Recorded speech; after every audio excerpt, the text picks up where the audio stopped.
The British people want us to get on with a deal that honours the referendum and allows us to come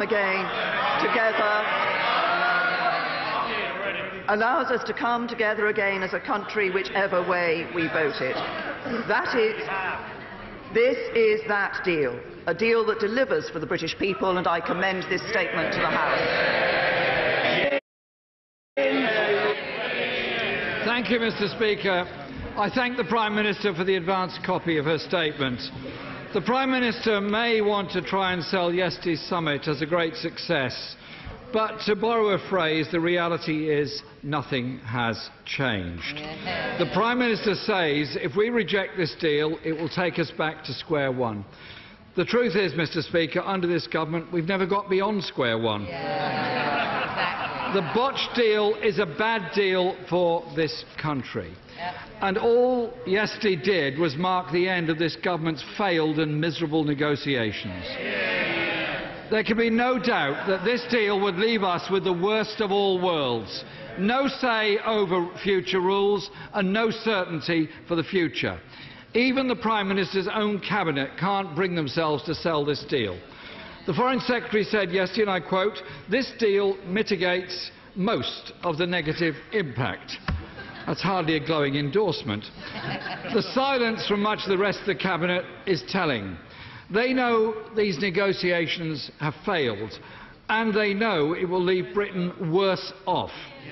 In fact, the National Institute for Economic and Social Research confirmed this today, saying the Prime Minister's deal would mean our economy would be 3.9% smaller than it would otherwise be. This is more than our net contribution to the European Union, which is currently £8.9 billion a year, around £170 million per week. So why is the Prime Minister claiming that extra money to the NHS will be due to the Brexit dividend? Of course, Mr. Speaker, we look forward to the official Treasury forecasts and indeed the legal advice that this House voted to see nearly 2 weeks ago. Where is it? The Prime Minister's claim this deal takes back control over our borders, money and laws is frankly a fallacy. The reality is the opposite. The Prime Minister says the political declaration should give us comfort that the Northern Ireland backstop won't be needed. But in June 2020, this country will be faced with a stark choice. We can agree to extend the transition period or accept the backstop. So can the Prime Minister confirm that under her deal, if we are to avoid the backstop, we will have to accept whatever the European Union demands to extend the transition period, leaving a choice of paying more money without a say on the rules or enter a backstop leading to a regulatory border down the Irish Sea. So much for taking back control of our borders, money and laws. Mr. Speaker, it may not end there. The President of France, President Macron, has already made clear what his priorities will be in negotiating Britain a future deal. On Sunday he said, "We will concentrate our efforts in order to obtain access to the British waters before the end of the transition period. And of course, all our fishermen will be protected." Isn't it the case that under the Prime Minister's botched deal, we will have to agree to those demands on access to waters and quota shares if we want to finalise a future trade deal or extend the transition? Breaking every promise the Prime Minister, the Environment Secretary and the Scotland Secretary have made to our fishing industry and our coastal communities. And there was another climb down over Gibraltar at the weekend. Isn't it the case that Spain now has a role over Gibraltar benefiting from any future relationship?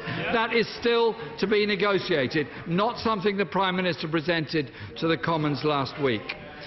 Mr. Speaker, in 2 weeks' time this House will begin voting on a legally binding withdrawal agreement and the vague wish list contained in the political declaration. The Prime Minister would be negotiating that future agreement from a position of profound weakness, threatened with paying more to extend the transition, with no say over our money, laws or borders, and at risk of the utterly unacceptable backstop which was only made necessary by her own red lines, most of which have since been abandoned by her.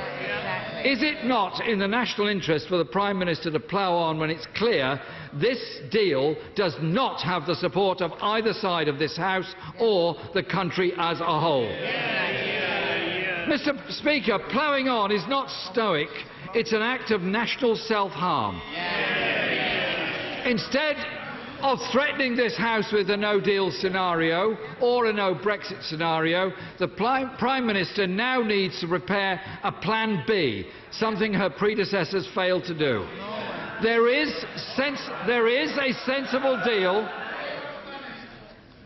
There is a sensible deal that could win the support of this House, based on a comprehensive customs union, a strong single market deal that protects rights. Order. When the Prime Minister was addressing the House, I made it clear that she should be heard, and by and large she was. Those chuntering or yelling from a sedentary position, stop it. It's rude, foolish and doomed to fail. Jeremy Corbyn. Thank you, Mr. Speaker. There is a sensible deal that could win the support of this House, based on a comprehensive customs union, a strong single market deal that protects rights at work and environmental and consumer safeguards. The Prime Minister may have achieved agreement across 27 heads of state, but she's lost support of the country. Many young people and others see opportunities being taken away from them. Many people who voted Remain voted for an outward-looking and inclusive society, and they fear this deal and they fear the rhetoric of the Prime Minister in promoting this deal. Likewise, many people from areas that voted Leave feel this deal has betrayed the Brexit they voted for, it does not take back control, it will not make them better off, and it will not solve the economic deprivation that affects far too many communities and towns and cities across this country. This deal is not a plan for Britain's future. So, for the good of the nation, the House has very little choice but to reject this deal. Thank you, Mr. Speaker. Just to pick up on a number of the points that the right honourable gentleman made, he commented on the Brexit dividend and asked where the Brexit dividend was. We've been very clear that we will be able to use that money that we're not spending to the European Union to spend on our priorities, including the National Health Service. There was a time when the right honourable gentleman himself talked about spending the Brexit dividend on our public services. He talks about the backstop and the implementation period being the alternative. Actually, no, we have written in the possibility of alternative arrangements. The key thing is to deliver on our commitment of no hard border between Northern Ireland and Ireland, a commitment which he appeared to dismiss in his response to my statement. We do not dismiss the people of Northern Ireland. We believe it's important to maintain that commitment. He talked about control of borders and said that our deal does not bring control of borders. Well, of course it does, because it brings an end to free movement once and for all.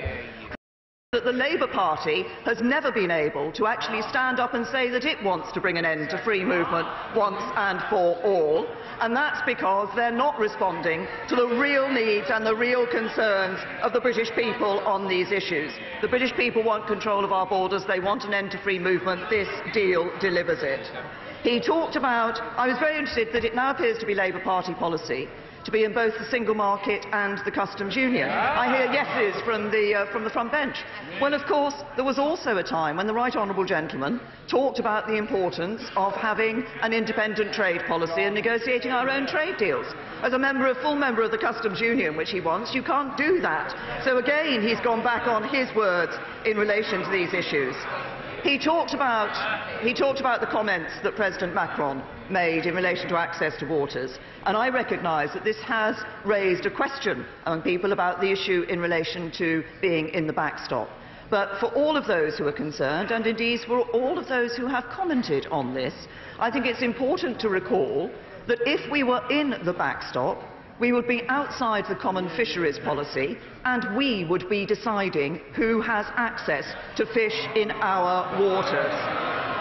He mentioned Gibraltar. I quoted the Chief Minister of Gibraltar, who made very clear, as I did, that this government stood by Gibraltar and we resisted changes to the withdrawal agreement which the Spanish government wished to make.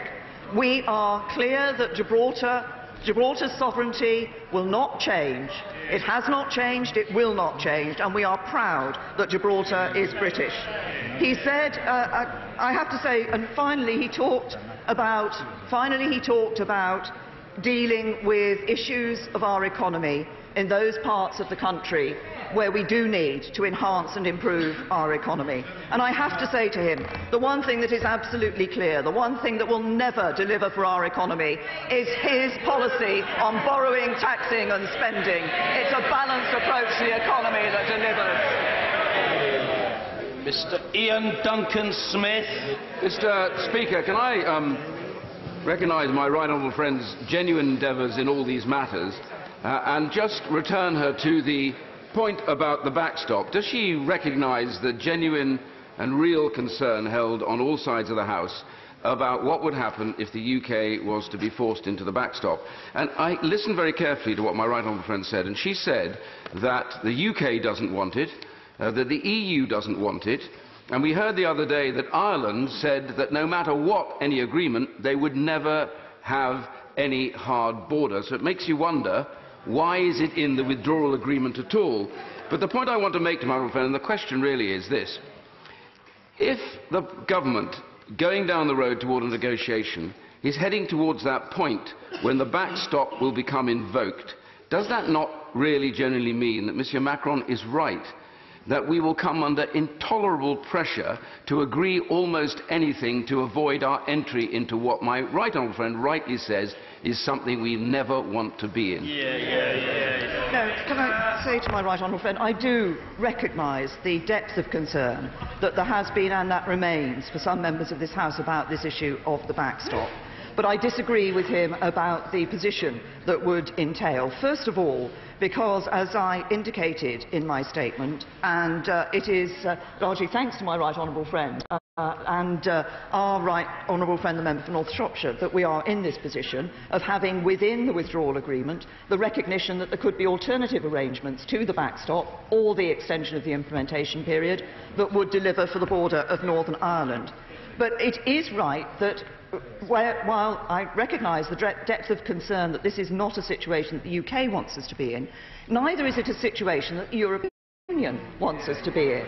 And the reason is, although strange though it may seem to some members of this House, there are members of the European Union who actively think that the backstop would be a good place for the UK because of its access to the European Union markets without having financial obligations and without free movement.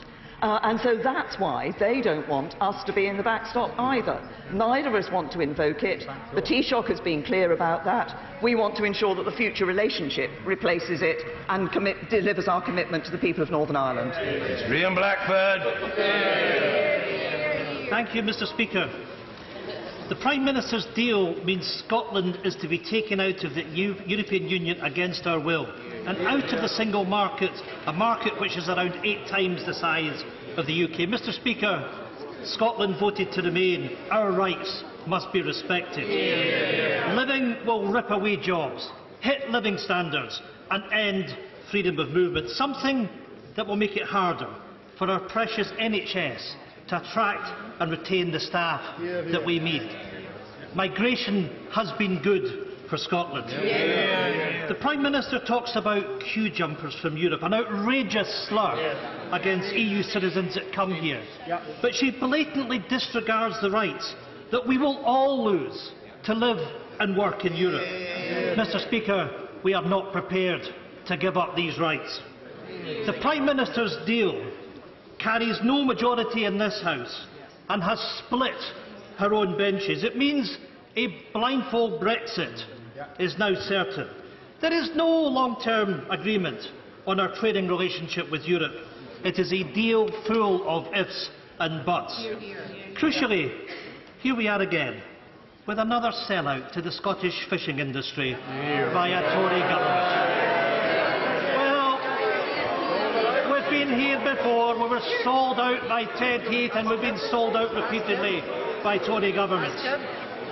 Under this agreement, fishing boats registered in Northern Ireland would continue to gain zero tariff access to the EU and UK markets, but fishing boats registered in Scotland and other parts of the UK would not. We now know that the EU will start negotiations based on existing quota shares. Mr. Speaker, that's not taking back control of our waters. It is the EU exercising an effective veto. That's right. Scottish fishing communities have been duped once again by the Conservatives. We on these benches we cannot accept this sellout from the Conservatives. I call upon the Secretary of State for Scotland and the DEFRA Secretary.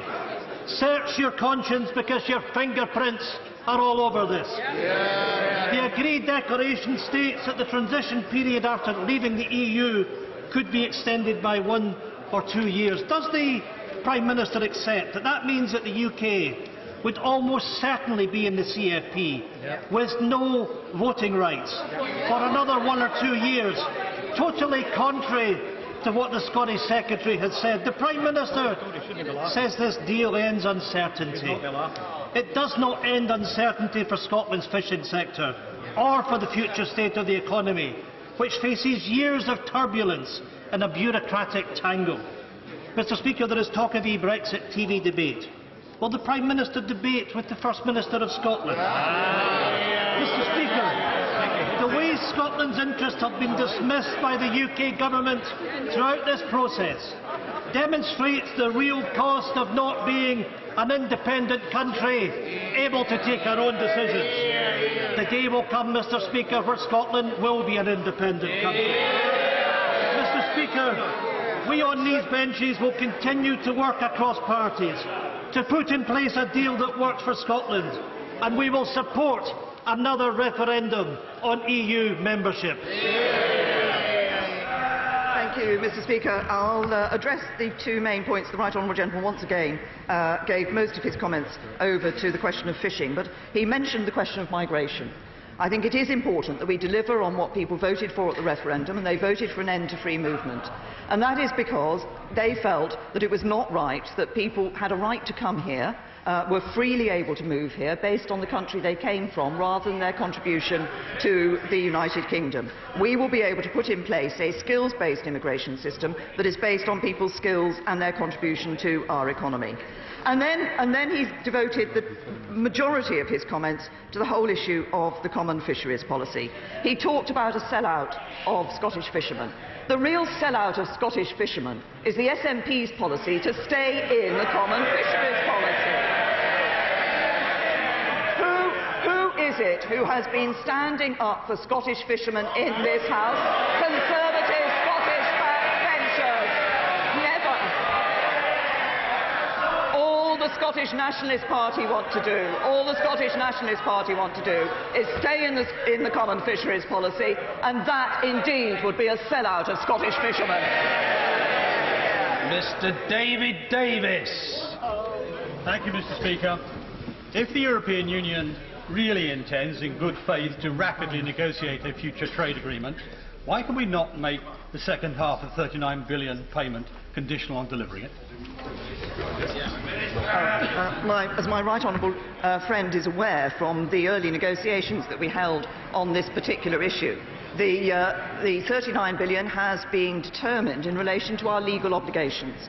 I think it is important that as a country we are a country that stands up to our legal obligations. As my right honourable friend will also know, there is a timetable for these payments spread over a period of time, and of course a key element of this is ensuring that we're able to have that implementation period, which is so important for our businesses, to ensure that they only have to make one and there's a smooth and orderly withdrawal. Mr. Hilary Benn. Thank you very much indeed, Mr. Speaker. By refusing to make choices now about our future economic relationship with the European Union, what the Prime Minister has done is to put off the moment when we will have to make those choices, to a time when the EU will have much greater leverage over this country. Exactly. Because any future trade agreement will require the unanimous approval of every European member state. How can the Prime Minister expect the House to vote to put the country in such a weak position? Is this not the biggest failure of this negotiation? The right honourable gentleman, I'm sure, is very well aware of the position that the European Union cannot sign a trade agreement with, we are looking for that free trade area, that being at the heart of our economic partnership for the future. The European Union is not able to sign that and to develop the legal text for that until we are a third country, until we have withdrawn from the European Union. But far from not setting out details of our future relationship, the political declaration does just that and makes it very clear that this is the set of, if you like, instructions to the negotiators that the future relationship will put into place what is in the political declaration. Anna Soubry. Thank you very much, Mr. Speaker. Mr. Speaker, as it currently stands, the majority of honourable and right honourable members in this place will not vote in favour of the Prime Minister's deal, despite her very best efforts. So she needs Plan B. What is the Prime Minister's Plan B? Is it Norway plus the single market, the customs union, which some of us have been arguing for over 2 years? I'm tempted to say to my right honourable friend that throughout the last 18 months of negotiations, at virtually every stage, people have said to me that it was not going to be possible for me to negotiate a deal with the European Union. No sooner do I negotiate a deal with the European Union than people are saying, well, what's the next thing you're going to do with the European Union? But in all seriousness, I say to my right honourable friend this. We will have a number of days of debate in this chamber prior to the meaningful vote on this deal. I believe it is important that when people look at this deal and come to that vote, they consider the interests of this country, they consider the interests of their constituents, and they consider the importance of delivering on Brexit. Sir Vincent Cable. Now that the Prime Minister has decided to launch a public debate on her plans, should she not move beyond her comfort zone of debating with Brexit fellow travellers like the leader of the Labour Party and engage with the much larger cross-party coalition in favour of a people's vote with the option of remaining in the European Union? Will she not debate with the real opposition? Well, can I say to the right honourable gentleman, he and his honourable friends have asked me this question about the people's vote, the second referendum, on a number of occasions, and my answer to that has not changed. I believe it is important, having given the choice to the British people as to whether we stay in the European Union, that we now deliver on the choice the British people made. That is a difference of opinion between myself and him, I recognise that, but actually I think the majority of the British public want us to get on with doing what they asked us to. Sir William Cash. Thank you, Mr. Speaker. Does the Prime Minister appreciate that the withdrawal agreement is incompatible with the Withdrawal Act of 2018, which expressly repeals the whole of the European Communities Act 1972? In this event, we would truly regain our laws. Does the Prime Minister accept that this agreement, being only a treaty, cannot override the statutory provisions of the 2018 Act and is therefore unlawful? Did she seek the legal opinion of the Attorney General on this question in good time before the agreement was signed by her yesterday, as required under the Ministerial Code? I say to my honourable friend, I make 2 points to my honourable friend. The first is, of course, what the Withdrawal Act does. One of the things the Withdrawal Act does is bring European Union law into UK law, such that there is that smooth and orderly transition when we leave the European Union. And of course, the withdrawal agreement will be implemented in our legislation through the Withdrawal Agreement Act. Mr. Nigel Dodds. Mr. Speaker, the Prime Minister says in her statement the legal text is now also clear that once the backstop has been superseded, it shall cease to apply. Now, we need accuracy. Actually, in page 309, Article 2 of the Northern Ireland Protocol, it says the backstop can be superseded in whole or in part and shall cease to apply in whole or in part. So we need accuracy here because it's the legal text that matters, and this is what will bind the country. Will the Prime Minister tell us, as the Chancellor has rightly said, that the backstop is bad for the Union, bad for the economy? That's what he has said. Can't you tell us what bits are so bad for the Union? The parts of the backstop that are bad for the European Union, that they consider... Oh, for the United Kingdom.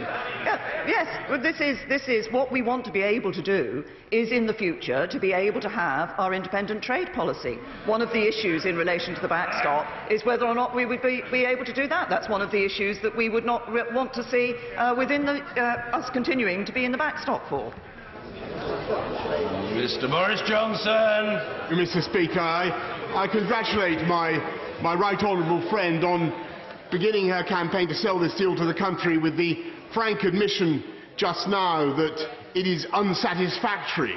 I may say I think that is a bit of an understatement, because it's very hard to see how this deal can provide certainty to business or to anyone else when you have half the Cabinet going around reassuring business that the UK is effectively going to remain in the customs union and in the single market, and the Prime Minister herself continuing to say that we are going to take back control of our laws, vary our tariffs, and do, as she said just now, real free trade deals. They can't both be right. Which is it? Can I, first of all, might point out to my right honourable friend what I said in my statement was that neither we nor the EU were entirely backstop arrangements that were put in place. That is accurate. I've referenced one reason why we're not happy with it, and I've referenced earlier in answers why the European Union are not happy with it. We will be able to. I recognise a concern that's been expressed about our ability to negotiate free trade deals with other countries on the basis of the arrangement that we're putting in place with the European Union for our future relationship. We will be able to negotiate those free trade deals. But I think every member of this House should be aware that when those trade deals are being considered, there will be issues that this House will want to consider, which will be nothing to do with whether or not we have a particular relationship with the European Union. This House will want to consider animal welfare standards. This House will want to consider environmental standards. These are the issues which members of this House will want to consider when they look at those free trade deals. But it is absolutely clear we will be able to negotiate those free trade deals with the relationship that is being proposed. Dick Cooper. Deal for the future. It's just a stopgap. We still don't know whether this means Chequers or Canada or Norway or an endless backstop or something worse or a massive security downgrade. We have no idea where this is heading, and other countries are already saying that this gives them more leverage because it reduces our negotiating power. How can she say that this is in the future interests of the country? She used to say that nothing was agreed until everything was agreed. When did she change her mind? First of all, I would point out to the right honourable lady that what this political declaration does is set out very clearly the basis for the future relationship that we will be having on security and economic arrangements with the European Union. And it also set out clearly that it's in the clear intent of both parties to develop in good faith agreements giving effect to this relationship. This is not about some other sort of relationship. It is about what is in this document. And she asked whether it's Canada or Norway. I said right at the very beginning of this process that we should get away from thinking of on-the-shelf models that exist already. What is being proposed here and what is acknowledged from the European Union is a relationship of unprecedented depth which has not been offered to any other major advanced economy. It is a relationship which shows that we are not just another third country. John Redwood. Will she agree that this agreement could cost a lot more than £39 billion, as there are no cash limits or figures in it and lots of liabilities, especially if the EU goes as slow on the next phase of the negotiations as the last lot and drag us into permanent transition at enormous cost. Can I say to my right honourable friend that there are, as he will know, there are clauses within this withdrawal agreement in relation to the endeavours that both sides will make to reach agreement by the end of the implementation period in December 2020 that make it clear that action can be taken if either side drags its feet in the way that he is talking about. Mr. Leslie. The Prime Minister's not suggesting that, compared with staying in the European Union, her Brexit proposals would mean that our country would be economically better off, is she? Whether the question as to our future, no, because I do believe that we can be economically better off outside the European Union. But the problem is there are those who think that the only factor that determines how well off we are in the future is whether or not we're a member of the European Union. I differ. Our future is in our hands. It will be our decisions in many areas that will determine our prosperity for the future. Sir Michael Fallon. Well, nobody can now doubt that the Prime Minister has tried her very best. Are we not nonetheless being asked to take a huge gamble here, paying, leaving, surrendering our vote and our veto without any firm commitment to frictionless trade or the absolute right to dismantle external tariffs? Is it really wise to trust the future of our economy to a pledge simply to use best endeavours? I say to my right honourable friend that the position in relation to the nature of the political declaration is exactly what I set out in response to the question from the chairman of the EU Exit Select Committee, which is that it is not possible for us to sign that legal treaty in terms of a free trade agreement with the European Union until we are outside the European Union. Kate Hoey. Thank you, Mr. Speaker. The Prime Minister was told very clearly last November that any backstop would not be tenable and would not be acceptable, and she's carried on with allowing it to be put in. Yes. But not only is it is in a way that we can't actually get out of it unless the EU allows us. Isn't that really not giving back sovereignty to our country, to the people who voted to leave? I say to the right honourable lady, as I said in my statement, the position is very simple. There is no withdrawal agreement without a backstop. Without a backstop, there is no deal. And that is because of the commitment that both sides wanted to give to the people of Northern Ireland to ensure there was no hard border between Northern Ireland and Ireland. That is very simple. Any other arrangement, any other agreement on trade with the European Union would have a backstop. Justine Greening. Thank you, Mr. Speaker. The Brexit debate has seen false promises made to the public from all sides and from all parties. Democracy only works when it can be based on a debate of truth and honesty and fact. How can the Prime Minister reassure the House that this debate we're about to have now on her deal is based on facts and evidence and not more false promises to the British people, which, when broken subsequently, will damage trust in our democracy even more? I say to my right honourable friend that we are committed as a government to publishing analysis of this deal, and we will publish analysis of the various aspects of this deal. As she's aware, there are others out there that are looking at the economic aspects as well. I'm tempted to say this, though. She asked whether this can be based on facts. I think it would be an interesting debate for this House as the extent to which economic forecasts can actually be described as facts. Ben Bradshaw. Can I thank the Prime Minister for the efforts that she made personally on behalf of my constituent Matthew Hedges, who has been released this morning. A bit of good news amidst all this Brexit mess. But on Brexit, if she is so confident that the public support this deal, why doesn't she ask them? Can I first of all thank the right honourable gentleman for his earlier remarks about his constituent. And I have responded to the question about this second referendum issue before, and it's very simple. I think that it is absolutely right that this House and politicians should see it as a duty to implement the vote that the British people gave to leave the European Union. Steve Baker. When my right honourable friend describes the functioning of her free trade area, it sounds awfully like a comprehensive customs union. Can she just be absolutely clear where we're headed? Will we never reach the point where there are customs declarations? My honourable friend is well aware of the position that the government takes, which is that we will be working for frictionless trade. As he will see, the references in the political declaration are for an ambitious agreement in relation to the restriction of checks.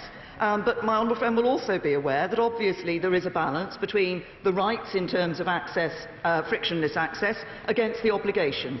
That is set out quite clearly in the document. As my honourable friend knows, the government set out its position in the summer in the White Paper. Caroline Lucas. Mr. Speaker, the Prime Minister says a majority of people wanted to get on with Brexit, but actually that isn't true. It might be an inconvenient fact, but the truth is a majority do want a people's vote. So when she's giving her tour around the country,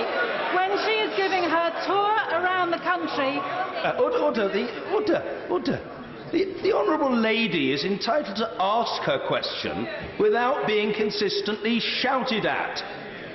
I thought we were talking about respect in the chamber.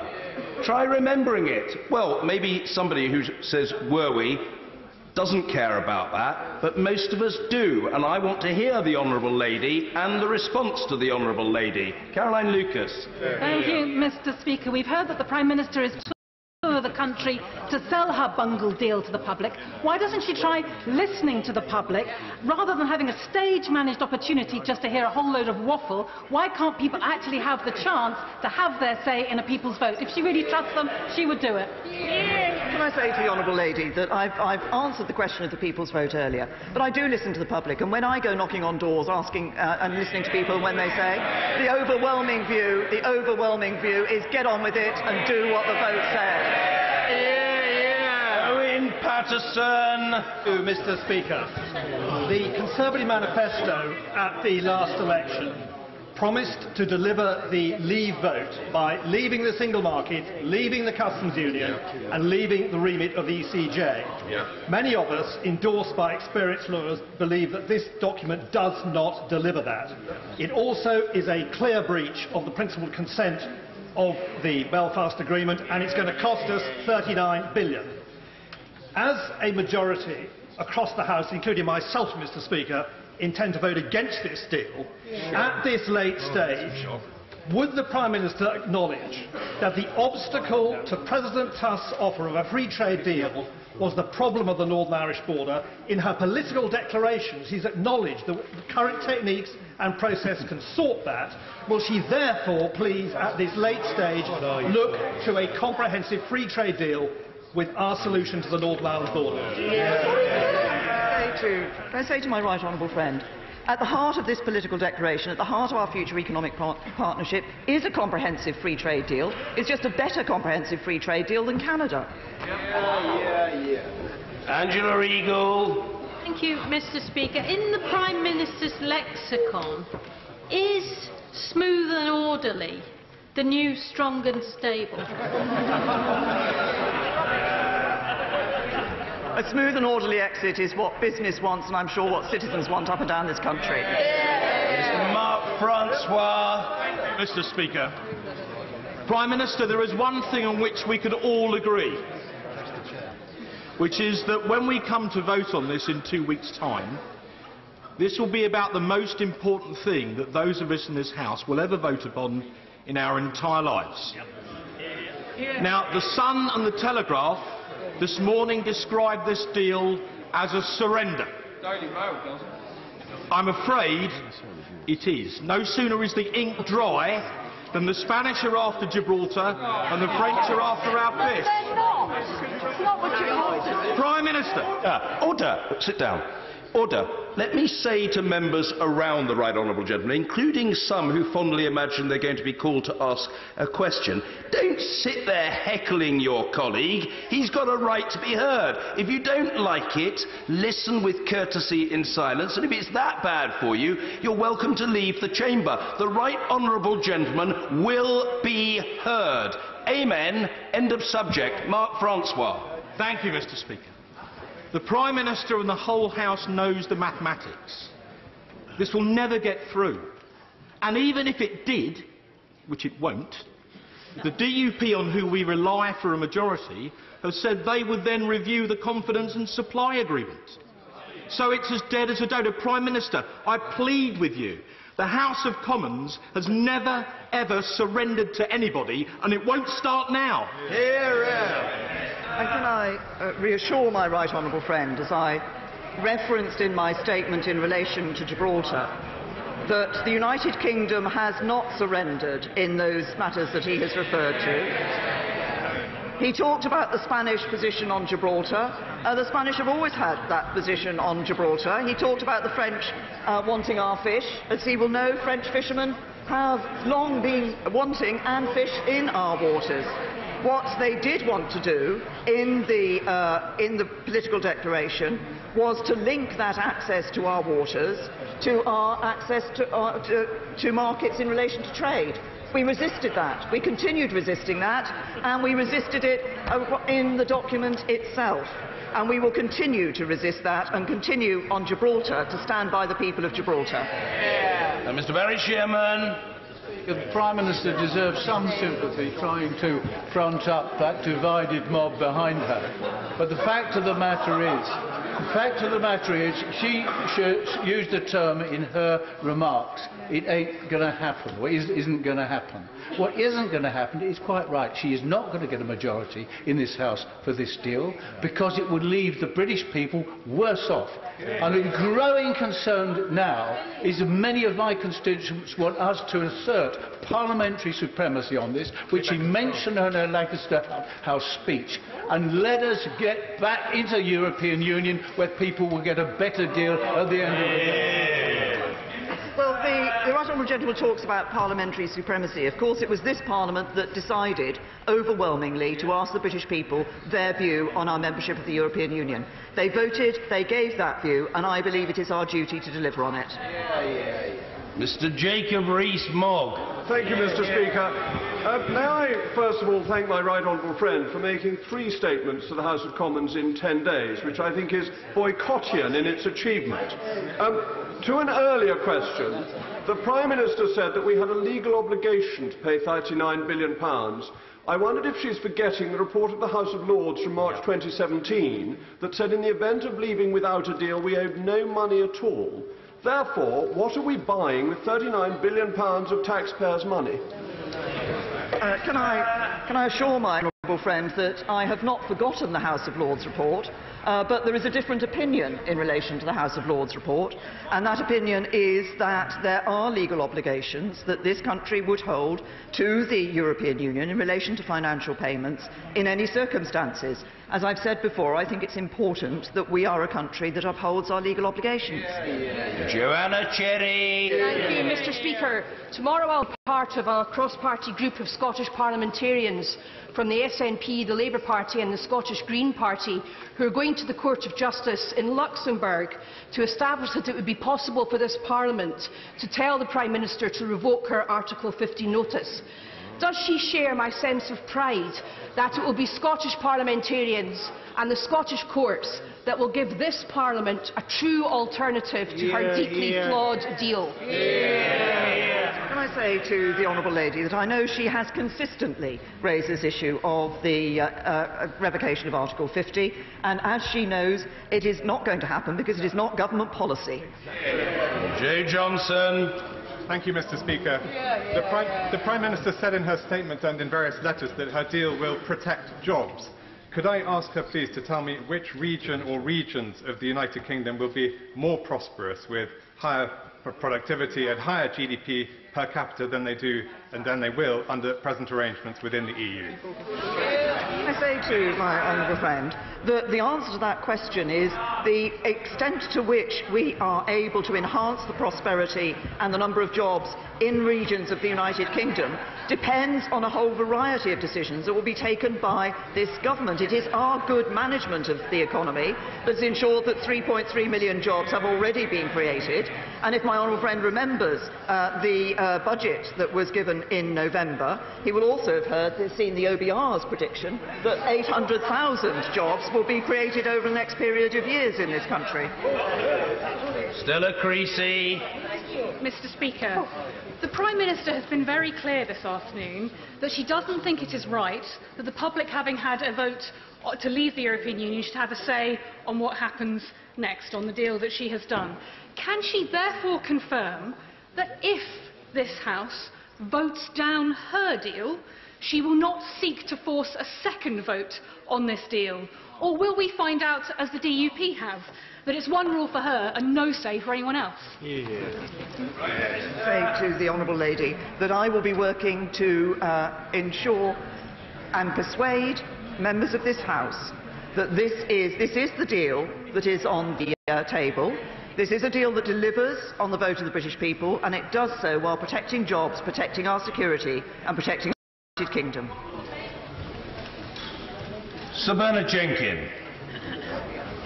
Will my right honourable friend recall how much we both hoped, so much that I would be able to support whatever the Prime Minister brought back from her negotiations? Can I say how sad I am? I cannot possibly support this deal, which pays £38 billion simply to kick the can down the road.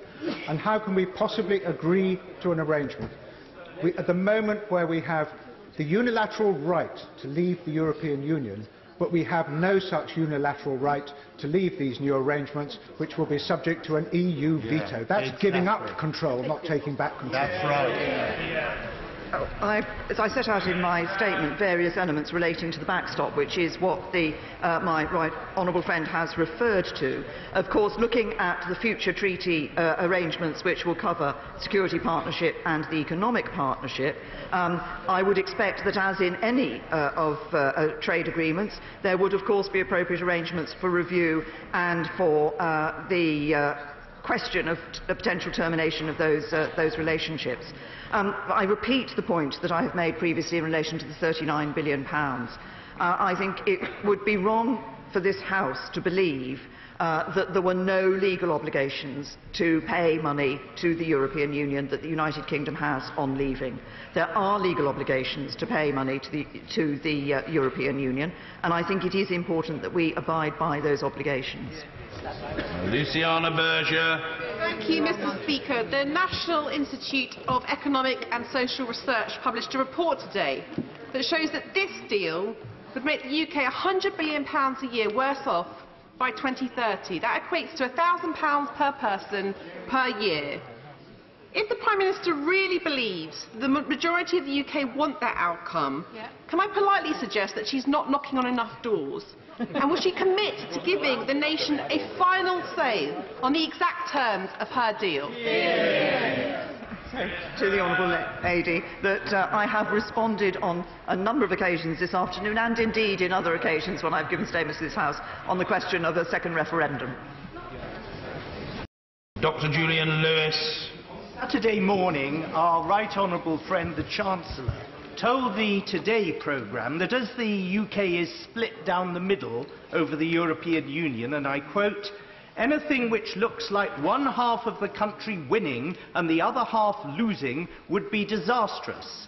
In that case, may I ask, does the Prime Minister agree with him? And if so, what was the point of holding the referendum in the first place? Can I say to my honourable friend, I think the point is a very simple one. Now is the time for this country to come back together again. It is a time for us to recognise that in delivering on the Brexit deal that people voted, leaving the European Union that people voted for in 2016, we are meeting the instruction we were given by people in that referendum. We are doing it in this deal in a way that protects jobs and livelihoods and our security and our United Kingdom. And now is the time for the country to come back together, to get behind this deal and to ensure we can build a better future for all. Dr. Philippa Whitford. Thank you very much, Mr. Speaker. Last week, the Prime Minister managed to insult and upset over 3 million European citizens who live and work in this country. Over 150,000 of them, like my German husband, a GP here for over 30 years, felt absolutely thrown away when they have spent decades here looking after us when we're ill. Will the Prime Minister take this opportunity, perhaps, to apologise for her thoughtless and insulting comments? Can I say to the Honourable Lady, I should not have used that language in that speech. The point I was making was a simple one, and I may say to her, right from the very beginning, I said that citizens' rights was a key issue that I wanted to see addressed in the withdrawal agreement. That was one of the things we put at the top as one of our priorities, and we have delivered that in the withdrawal agreement for people.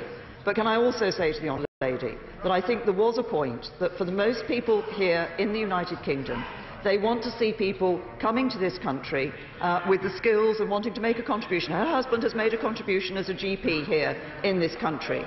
They want people to be judged, as we will, on their skills and contribution to our economy, rather than simply on where they come from. Nicky Morgan. Thank you very much indeed, Mr. Speaker. Does my right honourable friend agree that it's the easiest thing in the world for people to criticise any deal that they haven't spent time?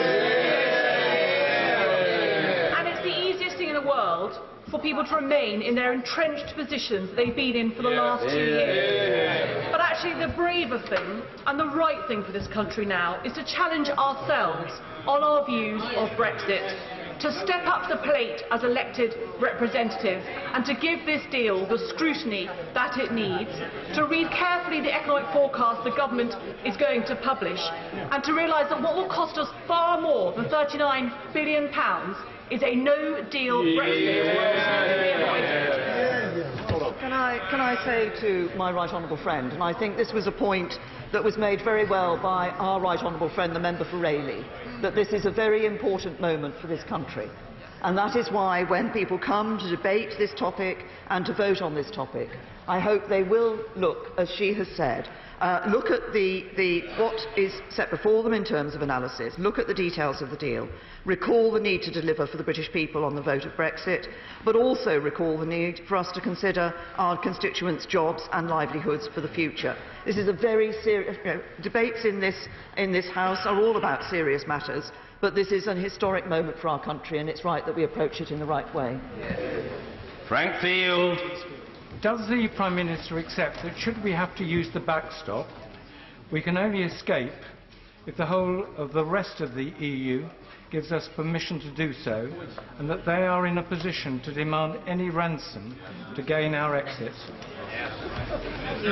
It is possible to come out of the backstop if it is shown that it can be superseded by the future relationship or by alternative arrangements that can be put in place. The key is being able to show that we're delivering on the commitment for the people of Northern Ireland in relation to the border. Priti Patel. Speaker, the Prime Minister in her statement speaks of the European Court of Justice and how this deal ends the jurisdiction of the Court of Justice. So can my right honourable friend give a precise date or even a year when the UK will no longer be bound or subject to or have imposed on it any judgments from the European Court of Justice? Can I say to my right honourable friend, does she, I'm sure, recall from one of the elements of the citizens' rights section within the withdrawal agreement does have a period of time where it will be possible for the issues in relation to citizens' rights to be considered by the European Court of Justice.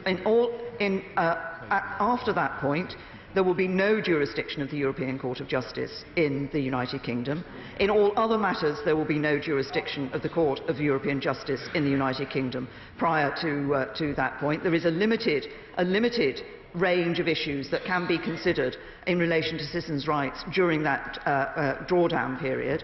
And it will be the case that people will not be able to take cases to the European Justice in this country, it will be the case that it will be our courts who are determining and interpreting our laws. Stephen Doughty. Thank you, Mr. Speaker. I'm genuinely sorry to say this to the Prime Minister, but there is a stark difference between stoic determination and sheer stubbornness and a failure to listen to this House or to the people. She's come here today with the same old script, telling us that we've got to vote for this piece of paper that will make us poorer, weaker, less influential, less well-off, less secure, and she expects to get the consent of this House. And she said as a result she wants to peel over our heads and go to the people. If she wants to go to the people, why is she afraid to put this question to a people's vote? Can I say to the honourable gentleman, I have answered the question of a people's vote on a number of occasions. But I say this to the honourable gentleman as well. I believe in actually delivering on the vote of the British people that took place in 2016 for the reasons that I've set out. But for those who consider that a second vote of some shape or form would do anything other than divide this country further or create more uncertainty, I think they only have to look at what happened during the initial referendum campaign. We asked people to choose, they chose, it's our duty to deliver. Dame Caroline Spellman. Thank you, Mr. Speaker. So many young people in my constituency have got work in the car industry whose principal market is in Europe. But car manufacturers warn us that no deal could result in tariffs of 4.5 billion. So can my right honourable friend confirm that her hard-won deal would provide much-needed certainty, continuity and, above all, safeguard jobs? Well, can I say to my right honourable friend, I recognise the importance of the automotive industry in her constituency and many others around the country, and indeed the political declaration on the tariff issue expressly provides for no tariffs. Ronnie Campbell.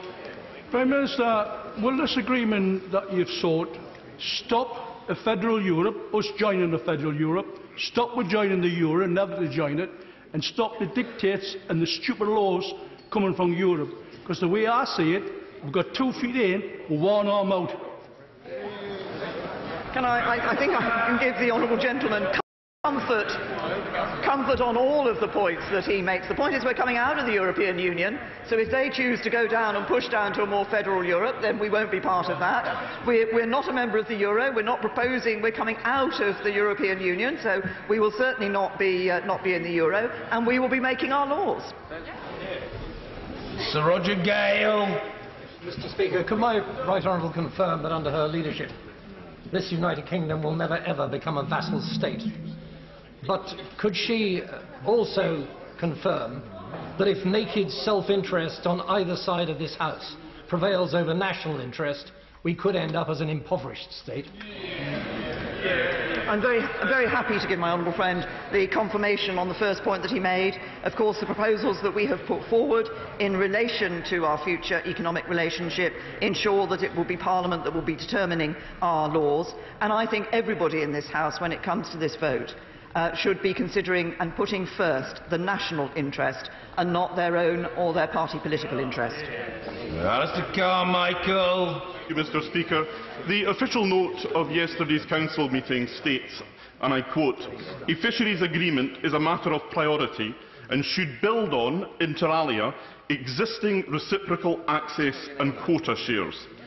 When you compare that to the Prime Minister's statement today, you can understand, Mr. Speaker, why our fishermen are anxious.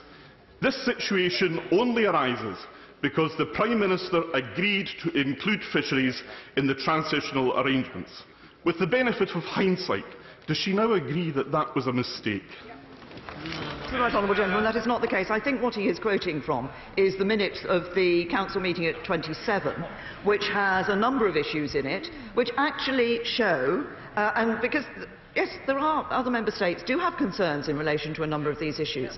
Partly they have those concerns because they were not able to arrive at the position that they would have preferred to have in the political declaration that we have agreed with the European Union, because we have resolutely stood up for our fishermen. Mr. Dominic Grieve. Thank you, Mr. Speaker. I know my right honourable friend has been working hard in what she sees as the best interests of the country. and it has been a pretty thankless task. But I have to say to her, I do worry when I read at the weekend her letter to the British people, which sets out a picture of the future which seems to me to be at clear variance with any rational analysis of the text in relation to the political declaration. How can we seriously say to people that the Northern Ireland backstop will not act as a fetter on our future freedom of action?